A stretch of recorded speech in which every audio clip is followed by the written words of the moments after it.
Hello guys! Hello! This is for Gemini. Welcome Gemini dito sa aking channel, Kapalaran 888. Welcome. Alamin natin kung anong messages, energy gabay para sa lahat ng Gemini. Alright. Okay, this is your timeless reading para sa lahat ng Gemini. Five of Swords, King of Pentacles. Wow, King and Nine of Pentacles. Nine of Cups. Ten of Swords, the High Priest, and the Three of Swords. Sa ilalim mo ay Ten of Cups and Two of Pentacles. You're waiting. Ganun pa rin. Hindi lang ikaw yung zodiac signs na nag-aantay. Marami kayo. You're waiting. You're waiting for something here. Nag-aantay ka siguro ng kasal. Nag-aantay ka ng good news about sa money. Nag-a-apply ka ba ng trabaho.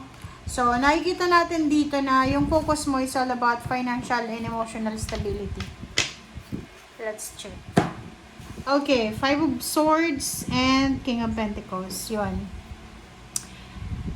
Hindi naman lahat to, pero manggilan-gilan sa inyo, Gemini, na mataas yung pangarap nyo. Mataas yung nyo sa finances.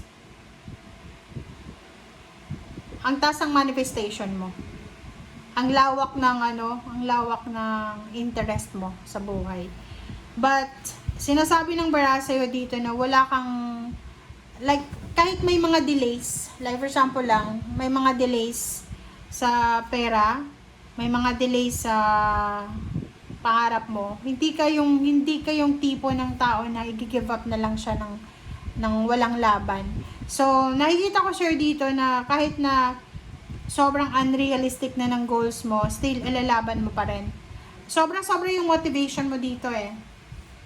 Yung motivation mo, Gemini, na maging King of Pentacles. Ang King of Pentacles kasi, yung financially stable na siya, hindi na siya namumroblema sa pera.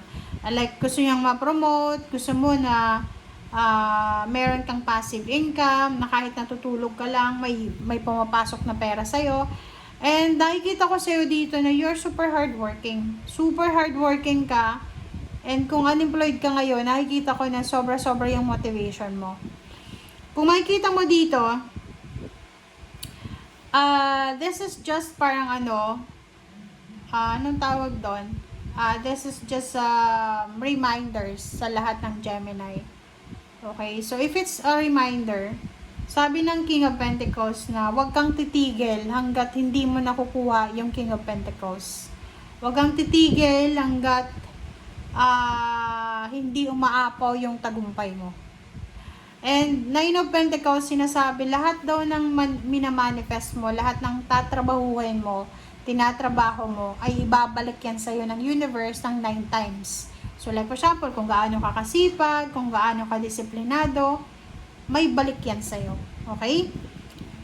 Sa usaping emotion naman, nakikita ko perfection yung minamanifest mo. Gusto mo ng perfect financial and emotional lifestyle. Sa love life naman, maganda, love life, family life, sinasabi ng barahan na both financial and emotional dreams mo ay posibleng mangyayari yan. Okay? So, marami kang dapat na pag-aralan habang nagkakaedad ka. Kasi sinasabi ng barahan sa'yo dito na minsan, sa sobrang pagiging aggressive mo, okay, because of your aggressiveness, nasasaktan ka, nagsiself-pity ka, parang ganon. So, ang sabi ng bara sa'yo dito, yung future mo daw, nakadepende yun sa'yo, wala sa ibang tao. Makinig ka sa sinasabi ng iyong intuition, alisin mo yung mga grudges and resentments mo, kasi yung mga hinanakit, suklam natin sa kapwa, yun yung posibleng makakasagabal talaga sa pag-unlad natin. So, as much as possible, free yourself, free your heart, para wala kang mga bagahe na dala-dala.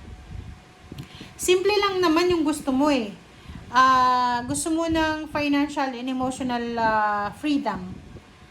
But, para makuha natin yan, kailangan natin mag-sacrifice. Kailangan natin na hanapin kung ano ba yung first step para makuha yan. Parang ganon. So, let's check kung ano ba yung message pa na gustong iparating sa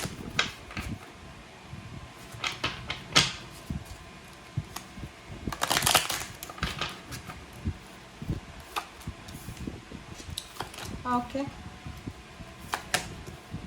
Ang ganda.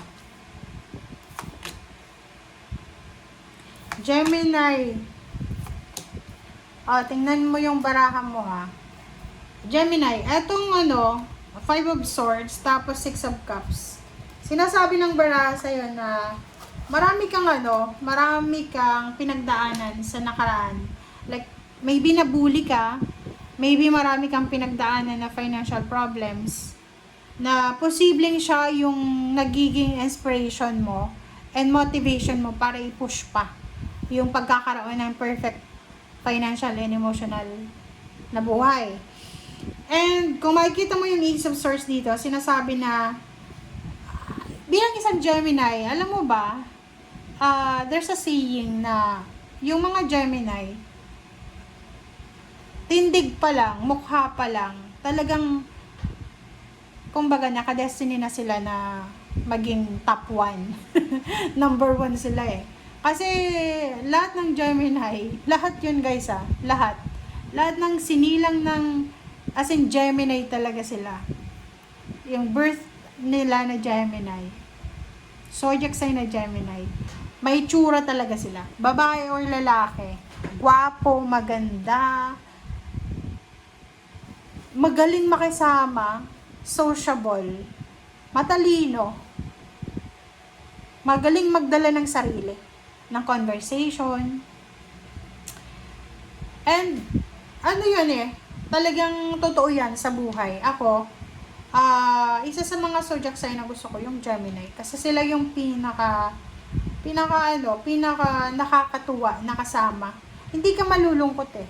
Kasi sila, may sense. Kumbaga, may iba kasi na palabiro, may iba din na walang sense yung biro nila. Pero yung Gemini, as in, mag-e-enjoy ka talaga. Okay? And yun, may mga itsura talaga kayo. Six of Cups. And sinasabi ng baraha sa'yo dito na hindi ka papayag eh. Hindi ka papayag na ma-delay, ma-restrict yung financial freedom mo, financial success. Talagang sobra-sobra yung motivation mo eh. Tsaka matipid ka. Matipid ka as a human being. So, talagang pag-iipunan mo. Kung gusto mo ng malaking bahay, sasakyan, talagang pag-iipunan mo yan.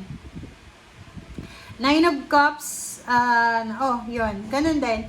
Sinasabi ng baraha sa'yo, na-mention na natin to kanina, na nasa yung mga kamay yung success mo. So, para maging maayos yung takbo ng emotion mo, just let go of your grudges and resentments. Just let go of negativity. Mag-focus ka sa mga taong mahal mo, and sa pera. Okay? And Ace of Pentacles, Ten of Swords. So, sinasabi ng baraha sa'yo dito na in the near future, you will be traveling, especially sa lalaki na Gemini. Pwedeng makapunta ka ng Europa, America, Canada, or kung saan pa man. And sinasabi ng baraha sa'yo dito, makinig ka sa sinasabi ng iyong intuition. Huwag kakalimutan na mag-pray, huwag kakalimutan yung spiritual obligations. And kailangan mo ng pasensya para sa araw-araw mong ginagawa. Okay? Iwasan mo din yung pagiging aggressive, iwasan natin yung tamang hinala. Minsan, yung ibang Gemini, medyo silosa. And yun yung selos, yun yung pwedeng maging rason kung bakit hindi mag-work yung relationship mo. Sa pera, ganun din. Pag may nakita kang bago yung kapatid mo, may bagong cellphone, may bagong motor, huwag mong gagayahin. Okay? I-save mo na lang yung pera mo. Okay? Maging wise ka sa usaping salapi.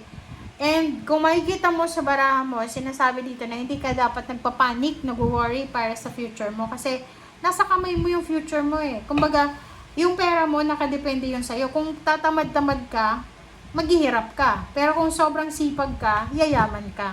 Parang ganun. Okay, so thank you guys for watching and see you again. Bye!